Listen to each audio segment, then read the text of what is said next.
Paano nga ba mag-travel mula sa Iloilo hanggang sa Boracay? Yan ang aalamin natin sa vlog na to. Hey guys! Welcome back to Travel YOLO, and for today's vlog ay magbabiyahe tayo from Iloilo City to Boracay Island. So ngayon ay nandito ako sa CERES Bus Terminal located sa Tagbak, Paraw, Iloilo City. Dito tayo sasakay ng bus na biyaheng Katiklan. And fun fact, meron din sila ditong bus na biyaheng Cubao. Para marating ang terminal na ito ay kailangan lang sumakay ng jeep mula sa SM City, Iloilo na may signboard na Tagbak or Liganes. Hindi ko maalala ang saktong pamasahe pero hindi siya lalagpas ng 30 pesos. So para safe, ilagay na lang natin ay 30 pesos. Pagpasok sa entrance ay kakaliwa lang tayo, and sa bandang dulo ay makikita nyo na ang bus papuntang Katiklan.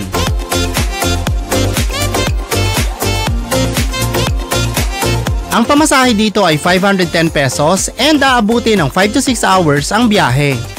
Dumadaan ito sa mga bayan ng Iloilo, Capiz at Aklan, so kung mahilig kang mag-sightseeing ay perfect ang biyahe na to.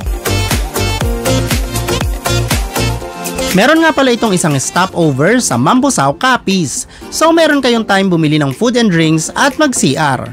Approximately 3 hours ito from Iloilo City.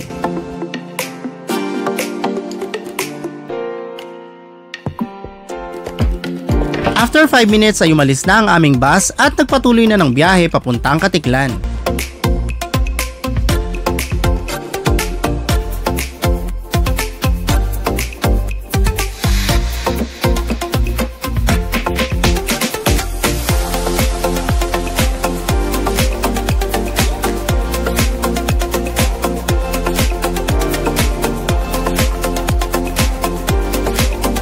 After almost 6 hours ay finally narating na namin ang Katiklan Jetty Port.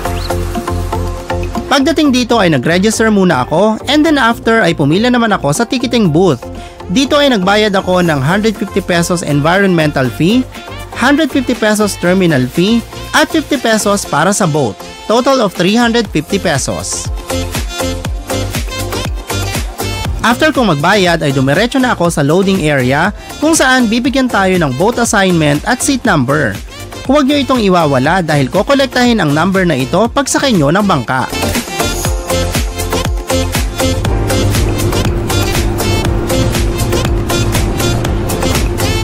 After less than 10 minutes ay narating na namin ang Boracay Jetty Port.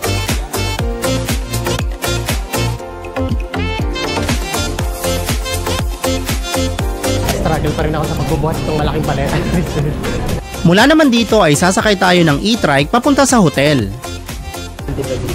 Short time lang ako sa Dormitel. So dito lang ako sa ibang unahan. Meron ka? Hindi nakasakay ng target sa tricycle. Mula sa Boracay Jetty Port ay inabot lamang ng 2 minutes ang aking biyahe papunta sa Shoretime Dormitel.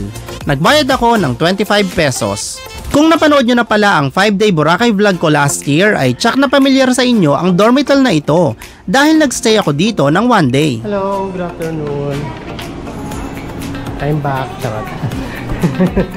Hey guys, so nandito na ulit tayo sa Shoretime Dormitel. Pagkatapos ko mag-check-in ay inayos ko na ang aking gamit. Eto pala ang itsura ng room nila.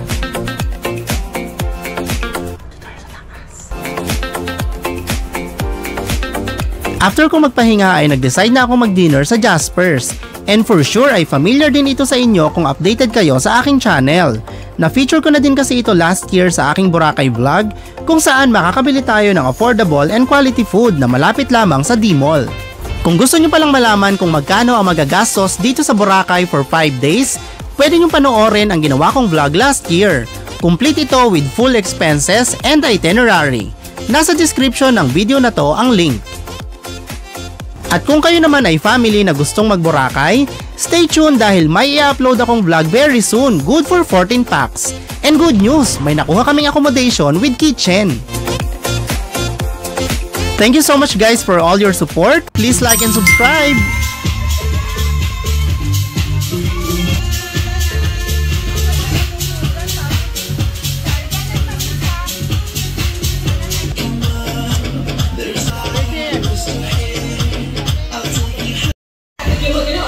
said, excuse me, you're my hell of a guy. I mean, like elegant fly. I mean, back, oops up, and drop the beats up.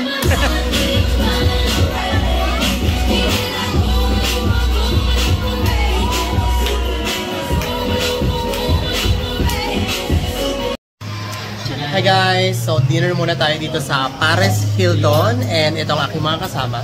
Kuy Joya. Tumingin ka dito. Gutom na. Ayan. So, ito ang aming mga in-order na food.